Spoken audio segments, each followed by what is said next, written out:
ಗೆಳೆಯರೆಲ್ಲ ಇವತ್ತು ನಮ್ಮ ಟೀಮ್ ಆಶೀರ್ವಾದಕ್ಕೋಸ್ಕರ ಇಷ್ಟು ದೂರ ಬಂದಿಲ್ಲ. Thank you so much media. We always love you. Thank you for the support ನೀವು ನಮ್ಮೆಲ್ಲರಿಗೂ ಕೊಡ್ತಾ ಇರೋದಕ್ಕೆ.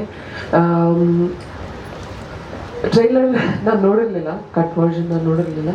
ಬಟ್ ಆ್ಯಸ್ ಅನ್ ಆಡಿಯನ್ನೇ ನಾನು ನೋಡಿದಾಗ ನಂಗೆ ತುಂಬ ಖುಷಿ ಆಯಿತು to be part of this team. ಈ ಟೀಮ್ ಜೊತೆ ನಾನು ಕೆಲಸ ಮಾಡೋದು ನಂಗೆ ತುಂಬ ಖುಷಿ ಇದೆ. ಹಿಂದ್ಗಡೆ ರೆಸ್ಪಾನ್ಸ್ನ ಫಸ್ಟ್ ನಾನು ಕೇಳಿಸ್ಕೊತಾ ಇದ್ದೆ ಹೇಗಿದೆ ರೆಸ್ಪಾನ್ಸ್ ಹಿಂದೆ ಅಂತ. ಹಿಂದೆ ಕೂಡ ರೆಸ್ಪಾನ್ಸ್ ತುಂಬ ಚೆನ್ನಾಗಿ ಬರ್ತಾಯಿತ್ತು. Thank you so much friends and family and media. Actually media people are also family ಥರನೇ ನಮಗೆ ಟೀಸರ್ಗಾಗಿರ್ಬೋದು, ಆಡಿಯೋ ಲಾಂಚ್ಗಾಗಿರ್ಬೋದು, ಇವತ್ತು ಟ್ರೈಲರ್ ಲಾಂಚ್ಗೂ ನೀವು ಆ್ಯಸ್ ಫ್ಯಾಮಿಲಿನೇ ನೀವು ಸಪೋರ್ಟ್ ಮಾಡ್ತಾ ಇದ್ದೀರಾ. Thank you so much. This is what I want to say.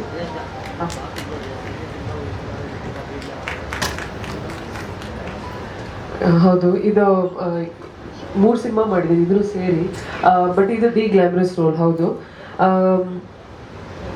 D glamorous role ಮಾಡಬೇಕಾದ್ರೆ ಏನದ್ರ ಬಗ್ಗೆನೂ ನೀವು ಎಕ್ಸ್ಟರ್ನಲಿ ಡೋಂಟ್ ಹ್ಯಾವ್ ಟು, ಅಂದರೆ ಯಾವುದ್ರ ಬಗ್ಗೆನೂ ಯೋಚನೆ ಮಾಡೋ ಅವಶ್ಯಕತೆ ಇಲ್ಲ. ಬಟ್ ಬರೀ ಕಾಂಟೆಂಟ್ ಮತ್ತು ಡೈಲಾಗ್ಸ್ ಮತ್ತು ನೀವು ಹೇಗೆ ನಿಮ್ಮನ್ನು ಅದ್ರ ಒಳಗಡೆ ತುಂಬ ಚೆನ್ನಾಗಿ ತೊಡಗಿಸ್ಕೊಳ್ತೀರಾ ಅನ್ನೋದು ಈಸ್ ವೆರಿ ಇಂಪಾರ್ಟೆಂಟ್. ಸೊ ನನಗೆ ನಾನು ಇದೊಂದು ಪೊನ್ನೆ ಅನ್ನೋ ಒಂದು ಪಾತ್ರ ನಾನು ಮಾಡಿದ್ದೀನಿ. ಈ ಪಾತ್ರದ ಬಗ್ಗೆ ಏನು ಹೇಳಬೇಕು ಅಂದರೆ ಇಟ್ಸ್ ಕಂಪ್ಲೀಟ್ಲಿ ಕಾಂಟ್ರಾಸ್ಟ್. ನಾನು ಸಿಟಿ ಹುಡುಗಿ, ಬಟ್ ಸಿಟಿ ಹುಡುಗಿ ಒಂದು ಹಳ್ಳಿ ಹುಡುಗಿ ರೋಲ್ ಮಾಡೋ ಹಾಗೆ. ಬಟ್ ಅದೆಲ್ಲೂ ಕಾಣಿಸ್ಬಾರ್ದು ಸ್ಕ್ರೀನ್ ಮೇಲೆ. ಅದು ಕಾಣಿಸಿದ್ರೆ ಪಾತ್ರನೇ ಸತ್ತೋಗ್ಬಿಡುತ್ತೆ. ಬಟ್ ಅದು ಕಾಣಿಸ್ದೇ ಇರೋ ಹಾಗೆ ಇದೊಂದು ಪಾತ್ರ ಮಾಡೋದು ವಾಸ್ ಚಾಲೆಂಜಿಂಗ್. ಆ್ಯಂಡ್ ನಾನು ತುಂಬ ಕಲ್ತಿದ್ದೀನಿ. ಡೈರೆಕ್ಟರ್ ಆಗಿರ್ಬೋದು ಆ್ಯಂಡ್ ಈವನ್ ಶೌರ್ಯ ಎಲ್ಲ ಶಾರ್ಟ್ನಲ್ಲೂ ತುಂಬ ಗೈಡ್ ಮಾಡಿದರು ಹೀಗೆ ಮಾಡ್ಬೋದು ಅಂತ.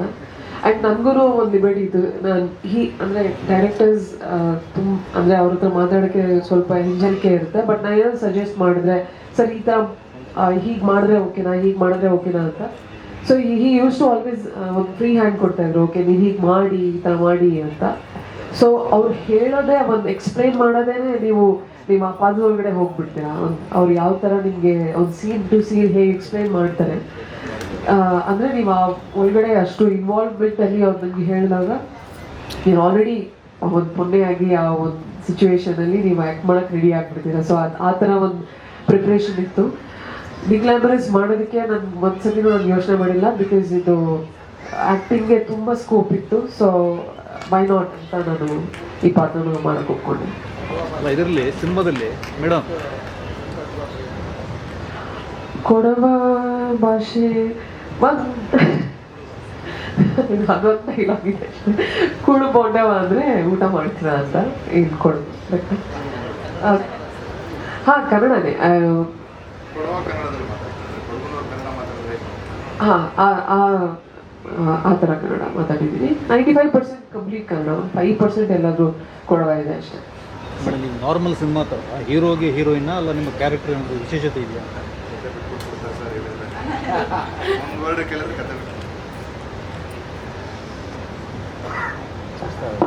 ಅಂದರೆ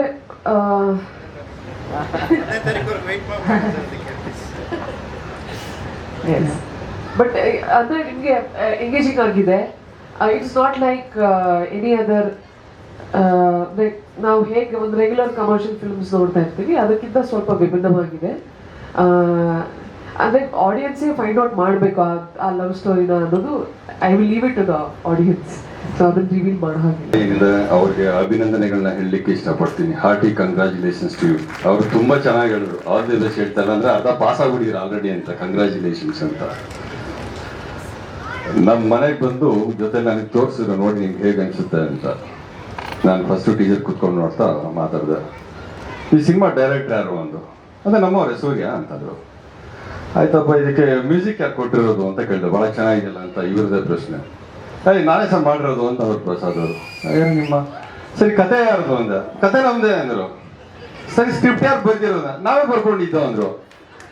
ಇನ್ನು ಆ್ಯಕ್ಟ್ ಯಾರು ಮಾಡಿದ್ದೀರ ಅಂತ ಕೇಳಿದ್ರೆ ನಾನು ಇದ್ರಿಂದ ನನ್ನ ಮಗಳು ಇದ್ದಾಳೆ ಅಂತ ಅಂದರು. ಏನು ಹೊರಗಡೆಗಾರಿಗೂ ಬಿಟ್ಕೊಟ್ಟಿಲ್ವಲ್ಲ, ಇನ್ನೋಸ್ ಮಾಡ್ತಾರಲ್ಲ ಬೇರೆ ಆ ಥರ 5 ಜನ ಸೇರ್ಕೊಂಡ್ಬಿಟ್ಟು ಎಲ್ಲ ನೀವೇ ಪೂರ್ತಿ ಮಾಡ್ಕೊಂಡ್ಬಿಟ್ಟಿದ್ದೀರಲ್ಲ ಅಂತ ರೇಗಿಸಿದೆ ನಾನು. ಸರಿ ಡಿಜಿಟಲ್ ಮಾರ್ಕೆಟಿಂಗ್ ಯಾರು ಮಾಡ್ತಾ ಇದ್ದಾರೆ ಅಂತಂದ. ಪ್ರೊಡ್ಯೂಸ್ ಇಟ್ಕೊಂಡು ನಾನು ಇದೀನಲ್ವ, ನಾನೇ ಮಾಡ್ತಾ ಇದ್ದೀನಿ ಸರ್ ಅಂತಂದರು. ಆಯ್ತು ಆಡಿಯೋ ಲಾಂಚ್ ಯಾರು ಮಾಡ್ತಾ ಇದಾರೆ, ಆಡಿಯೋ ಯಾರು ಕೊಟ್ಟಿದ್ದೀರಾ ಅಂತಂದೆ. ನಮ್ದೇ ಡಿಜಿಟಲ್ ಚಾನೆಲ್ ನಾವೇ ಮಾಡ್ತಾ ಇದೀವಿ ಅಂತಂದ್ರು. ಹೀಗೆ ಪ್ರತಿಯೊಂದು ಜಾಗದಲ್ಲೂ ಸಣ್ಣ ಸಣ್ಣ ಜವಾಬ್ದಾರಿಯಿಂದ ಹಿಡಿದು ಪೂರ್ಣ ಜವಾಬ್ದಾರಿವರೆಗೂ ತಾವೇ ತಗೊಂಡು ಒಂದು ಅಡಿಗೆ ಅಚ್ಚುಕಟ್ಟಾಗೋದಕ್ಕೆ ಎಷ್ಟು ಬೇಕೋ ಅಷ್ಟೇ ಉಪ್ಪು ಹಾಕ್ಬೇಕು, ಇಷ್ಟೇ ಖಾರ ಹಾಕ್ಬೇಕು ಅನ್ನೋ ಒಂದು ಪ್ರಯತ್ನದಿಂದ ಈ ತಂಡ ಹೊಸತನದೊಂದಿಗೆ ಆದ್ರೆ ಹೊಸಬ್ರು ಅಂತ ಅನಿಸ್ಕೊಳ್ತೀರ ಅನುಭವಿಗಳ ತರ ಇಲ್ಲಿ ಬಂದಿದ್ದಾರೆ. ಸೊ ಹಾಗಾಗಿ ಇವತ್ತಿನ ದಿವಸ ಈ ಚಿತ್ರದ ಯಶಸ್ಸಿಗೆ ಅತಿ ಮುಖ್ಯ ಕಾರಣ ಆಗೋದು ಅಂತಂದ್ರೆ ಮಾಧ್ಯಮ ವರ್ಗದವರು, ಚಿತ್ರ ಮಾಧ್ಯಮ ವರ್ಗದವರು. ಸೊ ಈ ಚಿತ್ರ ಮಾಧ್ಯಮ ವರ್ಗದವ್ರಿಗೆ ಮತ್ತೆ ಅವರಿಂದ ಕೂತಿರ್ತಕ್ಕಂತಹ ಎಲ್ಲ ವೀಕ್ಷಕರಿಗೆ ನಾನು ನಮಸ್ಕಾರ ಮಾಡ್ಲಿಕ್ಕೆ ಇಷ್ಟಪಡ್ತೀನಿ. ಯಾಕೆಂದ್ರೆ ಕನ್ನಡ ಚಿತ್ರರಂಗ ಬೆಳೀಬೇಕು. ಎಲ್ಲಿವರೆಗೂ ಕನ್ನಡ ಚಿತ್ರರಂಗ ಶಕ್ತಿಯುತವಾಗಿರುತ್ತೋ ಅಲ್ಲಿವರೆಗೂ ಕನ್ನಡ ಭಾಷೆ ಶಕ್ತಿಯುತವಾಗಿರುತ್ತೆ. ಕನ್ನಡ ಭಾಷೆಗಳನ್ನ ಬೇರೆ ಸ್ಟೇಟಿಂದ ಬಂದಿರೋರಿಗೆ ನೋಡ್ಬಾರ್ದು ನಮ್ಮ ಕನ್ನಡ ಸಿನಿಮಾನ ಅಂತ ನಾವು ತೋರಿಸ್ಲಿಕ್ಕೆ ಒಂದು ಹೆಮ್ಮೆ ಅಂತ ಅನ್ಸುತ್ತೆ. ಆದ್ರೂ ಸಹಿತ ನಿಮ್ಮ ಎಲ್ಲ ಟ್ರೈಲರ್ ಅಲ್ಲಿ ನಮ್ಮ ಪೊಲೀಸರನ್ನೆಲ್ಲೂ ತೋರಿಸಿಲ್ಲ. ಇರ್ಲಿ, ನಾನು ಸುದ್ದಿ ಅವ್ರ ಜೊತೆ ಮಾತಾಡ್ತಾ ಇದ್ದೆ, ರೇಗಿಸ್ತಾ ಇದ್ದೆ ಅಂತ ಎಲ್ಲ ಒಳ್ಳೆ ಒಳ್ಳೆ ಕಲಾವಿದರು ನಮ್ಮ ಜೊತೆಲಿ ಇದ್ದಾರೆ, ನಮ್ಮ ಸುದ್ದಿ ಅವರೆಲ್ಲ. ಸೊ ಈ ಚಿತ್ರವನ್ನು ನೋಡಿದಾಗ ನಾನು ಮೊದಲನೇ ಬಾರಿಗೆ ಪೊಲೀಸ್ ಇಲಾಖೆಗೆ ಸೇರ್ಕೊಂಡ ಕೆಲಸ ಮಾಡಿದ್ದು ವೀರಪ್ಪನ ಆಪರೇಷನ್ಸ್ ಆದ ನಂತರ ಸೋಮವಾರಪೇಟೆ ಮತ್ತೆ Napoklu. That is my first love. First police station is always first love. ಆ ಕೊಡಗು ಭಾಷೆ ಕೇಳಿದಾಗ ಒಂದು ರೋಮಾಂಚನ ಆಯ್ತು. ಆ ಒಂದು ಹಾಡನ್ನ ನೀವು ಕೊಡಗು ಭಾಷೆಯಲ್ಲಿ ತಗೊಂಡ್ ಬಂದಿದ್ದೀರಾ, ಆ ಕಲ್ಚರ್ನ ತೋರಿಸೋಂತ ಒಂದು ಪ್ರಯತ್ನವನ್ನ ಮಾಡಿದ್ದೀರಾ, ಆ ಸಿನಿಮಾಟೋಗ್ರಫಿನಲ್ಲಿ ಅದನ್ನೆಲ್ಲ ವಿಶೇಷವಾಗಿ ತಗೊಂಡ್ ಬಂದಿದ್ದೀರಾ. It was a treat to eyes ಅಂತ ಹೇಳಿದ್ರೆ ತಪ್ಪಾಗೋದಿಲ್ಲ.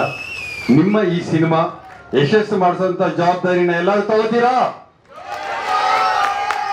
ಒಳ್ಳೆದಾಗಿ. ನಮಸ್ಕಾರ. ಜೈ ಹಿಂದ್, ಜೈ ಕರ್ನಾಟಕ. Thank you.